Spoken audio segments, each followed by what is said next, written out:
Hello दोस्तों, मैं अभिषेक आप सभी का आपके चैनल अभिषेक सर क्लासेस में स्वागत करता हूं।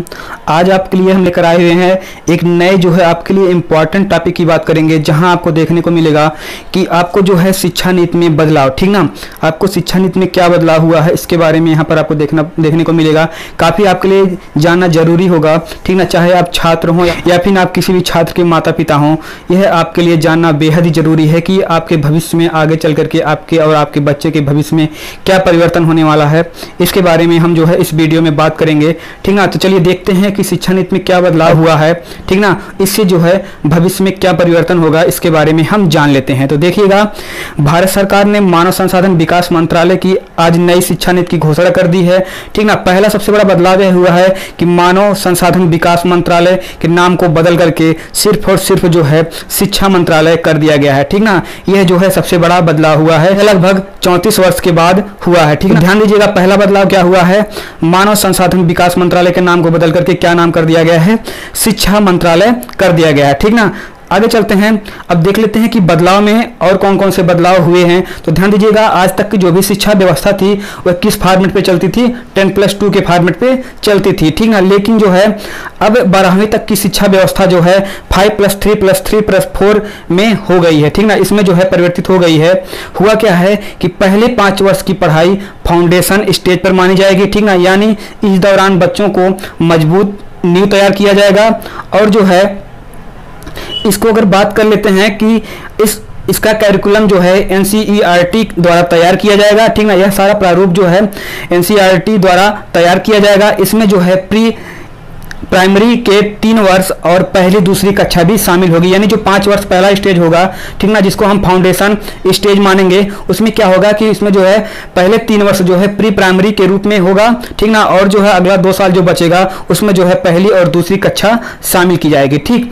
तो आगे चलते हैं, यहाँ देखिएगा आगे लिखा गया है, इसके तहत जो होगा बच्चों के में क्या होगा, खेल कूद और अन्य गतिविधियों द्वारा पढ़ाई होगी, ठीक ना। ये जो 5 साल का पहला स्टेज होगा जिसको हम फाउंडेशन स्टेज मानेंगे, इसमें क्या होगा, बच्चों को जो है खेल कूद और अन्य गतिविधियों द्वारा पढ़ाई की जाएगी, जिससे क्या होगा कि बच्चों को जो अभी तक भारी बस्ते का प्रयोग किया जा रहा था, ठीक ना, जिनके ऊपर जो अधिक दबाव बनाया जा रहा था, अधिक किताब का जो है उनके ऊपर बोझा लगा जा रहा था, अब क्या होगा, इससे क्या होगा कि बस्ते का बोझ नहीं हो बढ़ेगा, ठीक ना। यानी अब जो है उसमें जो है बच्चों को ऊपर बस्ते का बोझ नहीं बढ़ाया जाएगा, उनको जो है खेल कूद या अन्य गतिविधियों द्वारा पढ़ाई की जाएगी, ठीक ना। इससे क्या होगा कि बच्चों को जो भविष्य में आने वाले जो छोटे बच्चे हैं जो अब अपनी शिक्षा की यात्रा को बहुत ही सुखद रूप से बिता पाएंगे, ठीक। इसके बाद अगले 3 साल की कक्षा जो होगी, ठीक ना, अगला जो 5+3+3+4 का स्टेज है, तो 5 साल तो ऐसे ही बीत गया, ठीक। अगला जो 3 साल होगा इसमें जो है 3 से लेकर के 5 तक की पढ़ाई की जाएगी, ठीक ना, जिससे छात्रों के भविष्य को तैयार किया जाएगा, ठीक ना। इसके तहत छात्रों को विज्ञान, गणित, कला, सामाजिक विज्ञान जैसी विषय पढ़ाए जाएंगे, ठीक।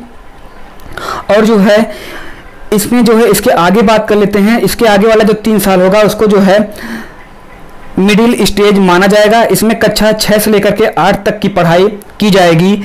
इसमें छात्रों को निश्चित पाठ्यक्रम पर पढ़ाया जाएगा, ठीक ना। कक्षा 6 से लेकर के 8 तक जो होगा इसमें जो है विषय वस्तु को निश्चित पाठ्यक्रम के आधार पर पढ़ाया जाएगा, ठीक। आगे चलते हैं, इसके बाद जो लास्ट का 4 साल बचेगा जिसमें हम क्लास 9 से लेकर के 12 तक की पढ़ाई की बात करेंगे, ठीक ना, जिसमें अगला जो 4 साल होगा उसमें 9 से लेकर के 12 तक की पढ़ाई होगी। जो लास्ट स्टेज होगा ये कितने वर्ष का होगा, 4 वर्ष का होगा। इस प्रकार से जो 10+2 की जो व्यवस्था चलती थी आज तक शिक्षा की, वह अब जो है 5+3+3+4 के रूप में विभक्त कर दिया गया है, ठीक।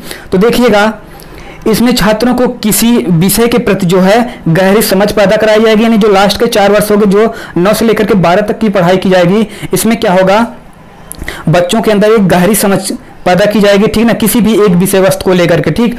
और उनकी विश्लेषण क्षमता को भी बढ़ाया जाएगा, ठीक। और उनके अंदर जो विश्लेषण क्षमताएं होंगी उनको भी बढ़ाया जाएगा, जिससे वे अपने जीवन में बड़े लक्ष्य को प्राप्त कर सकें, ऐसा उनको जो है प्रेरित किया जाएगा, ठीक। आगे चलते हैं, अब मनपसंद विषय की बात कर लेते हैं। मनपसंद विषय में अगर बात कर लें तो ध्यान दीजिएगा, मनपसंद विषय में क्या है कि देखिएगा, जब भी हम बात करते हैं, हमारा जो स्टेज पहले रहता था पढ़ने का 3 ही रहता था, ठीक ना, चाहे हम साइंस पढ़ें, चाहे जो आर्ट पढ़ें, चाहे हम कॉमर्स पढ़ें, ठीक। लेकिन अब यह जो है स्कूल में स्ट्रीम सिस्टम नहीं रहेगा, इस प्रकार का कोई सिस्टम नहीं रहेगा।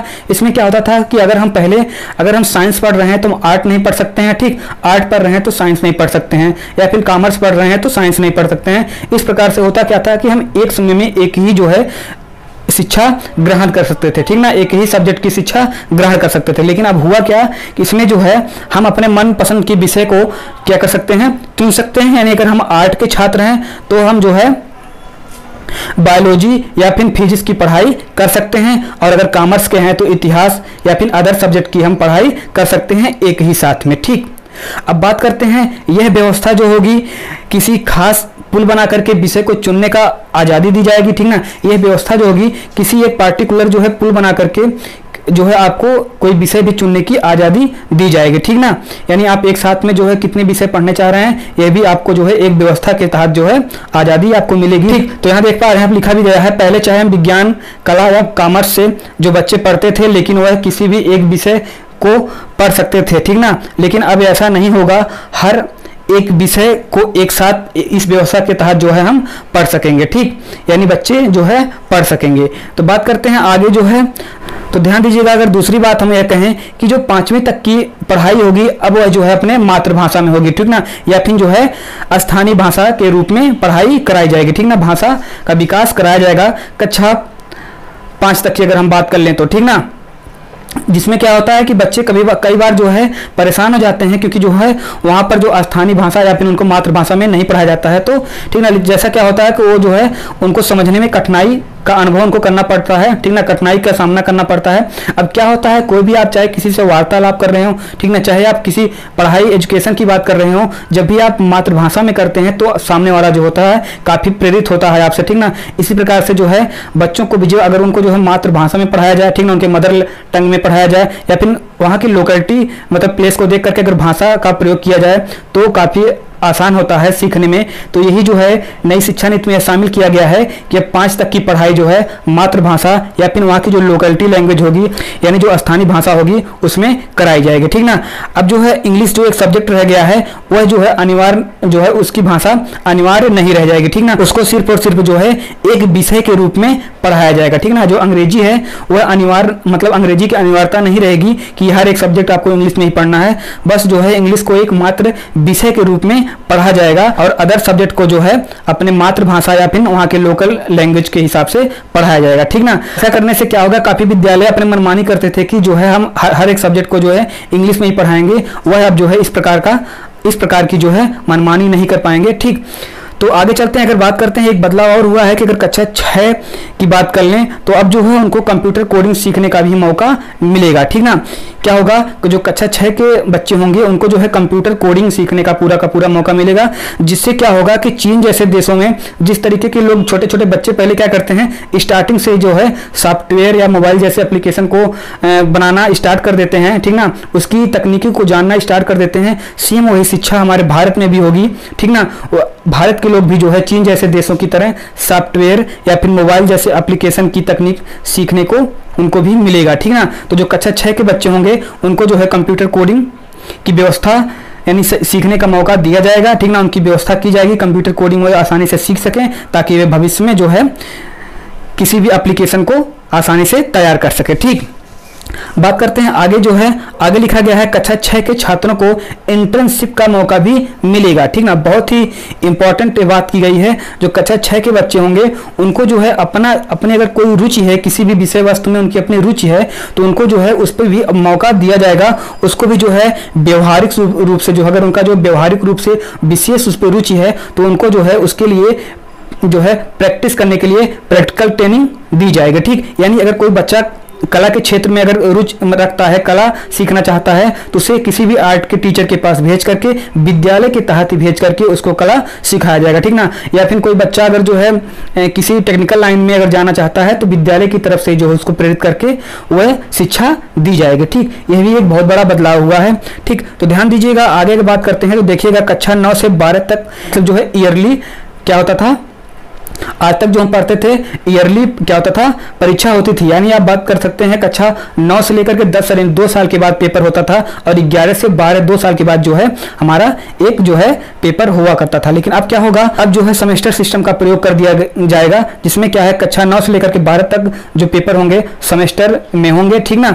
यानी एक साल में कम से कम जो है 2 सेमेस्टर होगा, यानी हर 6 महीने में क्या होगा, एक परीक्षा कराई जाएगी, ठीक ना। और जो दोनों सेमेस्टर होंगे उनको उनका नंबर जोड़ करके उनका रिजल्ट बनाया जाएगा। इससे क्या होगा कि हर बच्चा जो है हर एक साल पे जब पेपर देता था तो क्या करता था कि वो कुछ बच्चे होते थे जो लास्ट के 2 या 3 महीने पढ़ करके पेपर देते थे, बाकी 9 या 10 महीने जो है आराम से घूमते थे, ठीक ना, या फिर कहीं जा करके जॉब करते थे। तो ऐसा क्या होता था, शिक्षा का स्तर जो है काफ़ी घट गया था, ठीक। अब क्या होगा, अब बच्चों को जो है शुरू से लेकर के लास्ट तक जो है स्टडी यानी पढ़ाई करनी पड़ेगी, ताकि इसलिए क्योंकि उनको अब हर 6-6 महीने में उनका पेपर कराया जाएगा, तो उनको जो है पूरा विशेष रूप से उनको अपनी स्टडी पर बल देना पड़ेगा, ठीक ना। और दोनों सेमेस्टरों को जोड़कर हर एक अगले साल पे जो उनका जो रिजल्ट बनेगा वो दोनों सेमेस्टर का अंक जोड़ा जाएगा उसमें, ठीक। अगर अब बात कर लेते हैं छात्र के व्यवहार की, तो जो एक्स्ट्रा करिकुलर एक्टिविटी पर होगा, ठीक ना, जो छात्र का व्यवहार होगा वो एक्स्ट्रा करिकुलर एक्टिविटी पर होगा। इन सभी बातों को ध्यान में रखकर रिजल्ट तैयार किया जाएगा, यानी छात्र के जो है सिर्फ जो है अंक के हिसाब से ही उसका रिजल्ट या मार्कशीट नहीं तैयार की जाएगी, इनकी व्यवहार को देख करके, उसको रुचियों को देख करके, इन सभी बातों को देख करके उसके रिजल्ट को तैयार किया जाएगा, ठीक ना। और आगे अगर बात करते हैं, देखिएगा बोर्ड की परीक्षा को और भी आसान बनाया जाएगा, ठीक, जिससे वह जो है आसानी से उसको समझ सके, ठीक ना। तो और आगे ध्यान दीजिएगा, बात की गई है अब जो है बच्चों को समझने पर बल दिया जाएगा, रटने पर बल नहीं दिया जाएगा। जैसा कि आपको पहले भी पता था कि एनसीएफ 2005 जो है रटने पर विरोध करता है, तो वह जो है अब नई शिक्षा नीति में बहुत ही जोर शोर से जो है लागू किया जाएगा कि बच्चों को अब जो है समझा करके उनको जो है उनके ज्ञान की उन्नति की जाए, आसानी से किसी विषय वस्तु को समझ सकें, ठीक ना। उनकी लोकेलिटी यानी उसको जो है किसी भी विषय को समझाना हो तो जो है उनके वातावरण से जोड़ करके उनको अगर समझाया जाए तो आसानी से बच्चे समझ सकते हैं, ठीक ना। आगे देखते हैं, बात की गई है छात्र किसी भी भाषा में परीक्षा दे सकते हैं, ठीक ना। अब जो है छात्र को जो है किसी भी लैंग्वेज में वह अपनी परीक्षा दे सकते हैं, कोई भी रोक नहीं है, ठीक ना।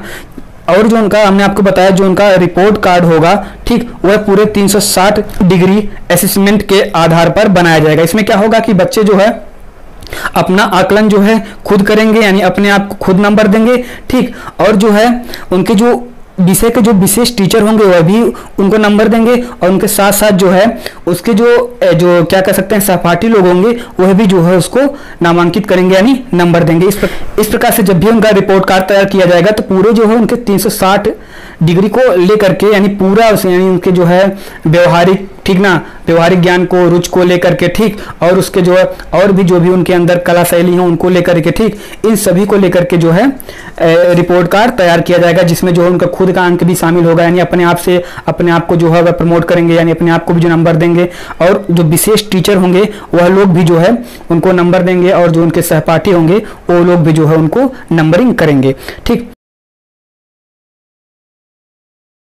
अब इसमें एक बात आपको और बता दें, जो बच्चे पहले जो है जैसे फेल हो जाया करते थे, ठीक ना, जब सेमेस्टर की अब जो है सेमेस्टर प्रणाली चालू हो जाएगी तो हर जो है 6-6 महीने में आपका पेपर कराया जाएगा।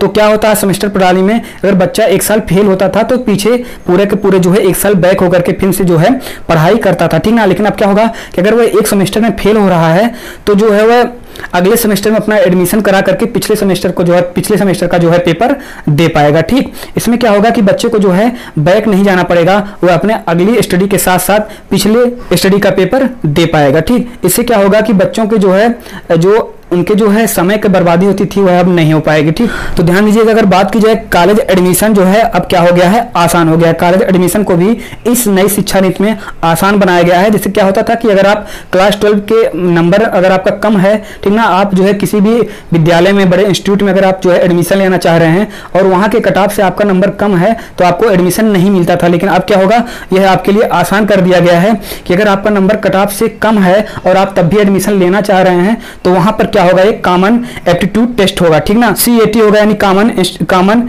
एप्टीट्यूड टेस्ट होगा, ठीक। इसके तहत जो है आपके जो है व्यवहारिक ज्ञान को नजर में रखते हुए आपका जो पिछला रिजल्ट है उसमें जो है अंक को जोड़ करके आपको जो है नंबर बढ़ा दिया जाएगा, जिससे आप जो है उस कट ऑफ के तहत जो है उस विद्यालय में एडमिशन ले पाएंगे। यानी कहने का मतलब ये है, अगर आपका क्लास 12 का नंबर कम है तब भी जो है आप किसी विद्यालय में अगर एडमिशन लेना चाह रहे हैं और आपका कट ऑफ क्या है, कम है, यानी एडमिशन कट ऑफ की वजह से जो है एडमिशन नहीं ले पा रहे हैं, तो आप जो है उस विद्यालय में आपका एक CAT होगा, यानी कॉमन एप्टीट्यूड टेस्ट होगा, जिसमें आपको व्यवहारिक ज्ञान को देखते हुए, ठीक ना, आपकी रुचि को देखते हुए आपके अंक को जो है आपके रिजल्ट में बढ़ाया जाएगा, जिससे आप जो है आसानी से एडमिशन ले सकेंगे। ठीक, यह जो है नई शिक्षा नीति में शामिल किया गया है। अब बात करते हैं एजुकेशन की पढ़ाई को, ठीक ना। एजुकेशन की पढ़ाई की अगर बात कर लें तो एजुकेशन की पढ़ाई अब 3 या 4 साल में बांट दिया गया है, ठीक ना, यानी 3 वर्ष या 4 वर्षों में विभक्त कर दिया गया है। अब जैसे क्या होता था कि अगर 3 वर्ष की अगर कोई डिग्री है, ठीक, तो आप अगर 1 वर्ष करते हैं या 2 वर्ष करते हैं, अगर आप 3 वर्ष नहीं करते थे तो आपको जो है डिग्री नहीं प्रोवाइड की जाती थी, ठीक ना। लेकिन अब क्या हुआ है, नई शिक्षा नीति में परिवर्तन किया गया है। अगर आप किसी भी कारणवश 1 वर्ष की ही अगर आप पढ़ाई कर पा रहे हैं, ठीक ना, या 2 वर्ष की ही पढ़ाई कर पा रहे हैं, तब भी जो है उससे रिलेटेड आपको कुछ न कुछ दिया। ध्यान दे लेते हैं क्या क्या मिलेगा। बात करते हैं, अगर 1 साल में अगर आप पढ़ाई छोड़ देते हैं तो आपको क्या मिलेगा, सर्टिफिकेट दिया जाएगा। यानी क्या होगा, अगर आपने 1 साल पढ़ाई किया, ठीक ना, 1 साल के बाद किसी भी कोई भी बाधा उत्पन्न हो गई, ठीक ना, या फिर आपको कोई भी समस्या उत्पन्न हो गई जिसके कारण आपको अपनी स्टडी या पढ़ाई को छोड़ना पड़ा, तो भी आपको 1 साल में अगर आपने 1 साल की पढ़ाई की है तो भी आपको जो है एक सर्टिफिकेट दिया जाएगा कि आपने 1 साल की पढ़ाई की है।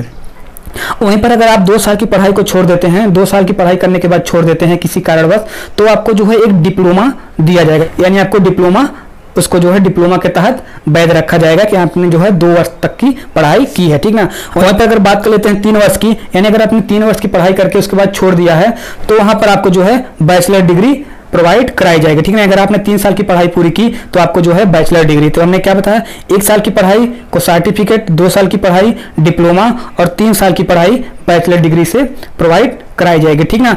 अगर बात कर लेते हैं कि आपने अगर 4 साल की पढ़ाई पूरी कर ली है तो आपको जो है रिसर्च के साथ साथ डिग्री भी प्रोवाइड की जाएगी। यानी आपको माना जाएगा कि आपने रिसर्च भी किया है और डिग्री भी आपको प्रोवाइड कराई जाएगी, ठीक।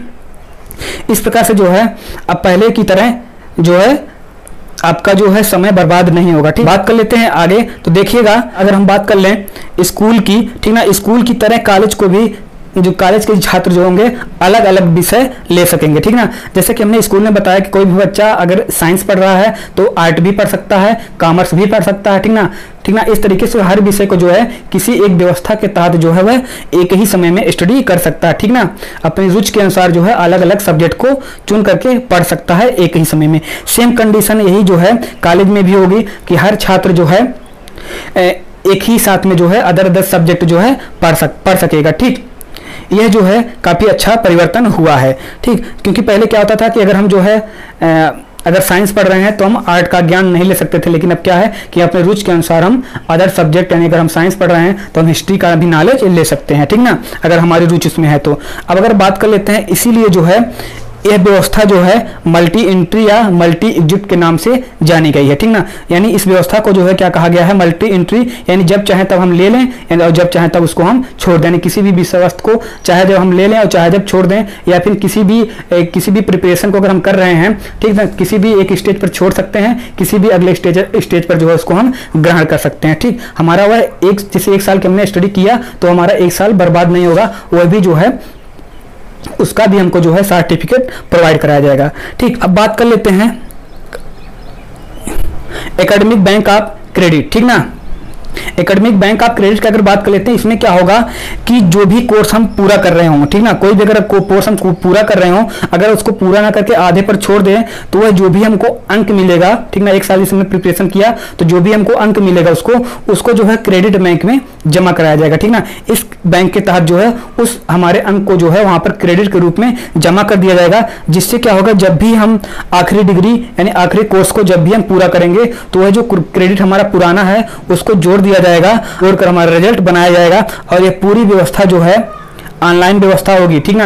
ये पूरी की पूरी व्यवस्था जो होगी कैसी होगी, ऑनलाइन होगी या फिर डिजिटल बेस पर होगी, ठीक ना। ये सारी व्यवस्था कैसे होगी, डिजिटल बेस पर होगी, ठीक ना। जैसे कि हमने क्या किया कि हम 1 साल की प्रिपरेशन किए हैं, 2 साल की किए, तो हमको जो भी अंक मिलेगा उसको जो है ऑनलाइन या डिजिटल व्यवस्था के साथ जो है उसको जो है क्रेडिट बैंक में क्या कर दिया जाएगा, जमा कर दिया जाएगा। और जब भी हम उस डिग्री को जो है पूरा करेंगे, उस कोर्स को पूरा करेंगे, तो वह अंक जो है वहां से उस आगे वाले आने वाले जो हमारे जितने भी प्रिपरेशन होंगे उसमें ऐड कर करके हमारे पूरे जो है हमको रिजल्ट दे दिए जाएंगे। ठीक, ये सारी व्यवस्था जो है ऑनलाइन या फिर डिजिटल व्यवस्था के तहत होगी। अब बात कर लेते हैं स्कूल उच्च शिक्षा संस्थान की। तो जो संस्कृत को भी जो है उच्च शिक्षा संस्थान में क्या किया जाएगा, बढ़ावा दिया जाएगा। ठीक ना, संस्कृत विषय को भी जो है उच्च शिक्षा संस्थान में क्या किया जाएगा, बढ़ावा दिया जाएगा। और जो संस्कृत विश्वविद्यालय हुआ करते हैं उसमें जो है हर विषय को जो है संस्कृत के रूप में पढ़ाया जाएगा। ठीक ना, अब इसमें भी जो है जो संस्कृत विश्वविद्यालय इसमें भी हर विषय संस्कृत विषय के रूप में पढ़ाया जाएगा। ठीक ना, अब बात कर लेते हैं हर कॉलेज में संगीत, कला, साहित्य आदि विषय जो है पढ़ाए जाएंगी। ठीक, जिससे बच्चों के अंदर जो भी रुचियां हैं उसको उजागर किया जा सके। ठीक, अगर स्कूल में फीस की बात कर लें तो ध्यान दीजिएगा, स्कूल में जो फीस होगा यह भी जो है एक निर्धारित, इसका भी नियम तैयार किया जाएगा। ठीक ना, ताकि फीस जो है हर विद्यालय में क्या हो, निश्चित हो। ठीक ना, हर विद्यालय में फीस क्या होगा, निश्चित होगा, कोई भी विद्यालय अतिरिक्त फीस नहीं ले पाएगा। ठीक, तो ये रही जो है आज की नई शिक्षा नीति। जो भी नई शिक्षा नीति की घोषणा की गई है, तो इन सभी बातों को आप विशेष ध्यान दीजिएगा। ठीक, और अगर आपको यह जो है जानकारी अच्छी लगी हो तो अधिक से अधिक जो है अपने दोस्तों के साथ शेयर करें, ताकि हर जो है बच्चे, हर स्टूडेंट जो है इसको जो है समझ सकें और अपने आने वाले भविष्य को जो है अच्छे से संवार सकें। ठीक, तो आशा करते हैं आपको यह जानकारी काफी अच्छी लगी होगी। तो आप लाइक करना ना भूलिएगा, और अगर आप हमारे चैनल पर पहली बार हैं चैनल को सब्सक्राइब करिएगा। ठीक ना, इसी तरीके की रोचक जानकारी आपको आगे भी मिलती रहेगी, और इस चैनल पे हर सब्जेक्ट जो है डीपली पढ़ाए जा रहे हैं उसको भी आप देखते रहिएगा।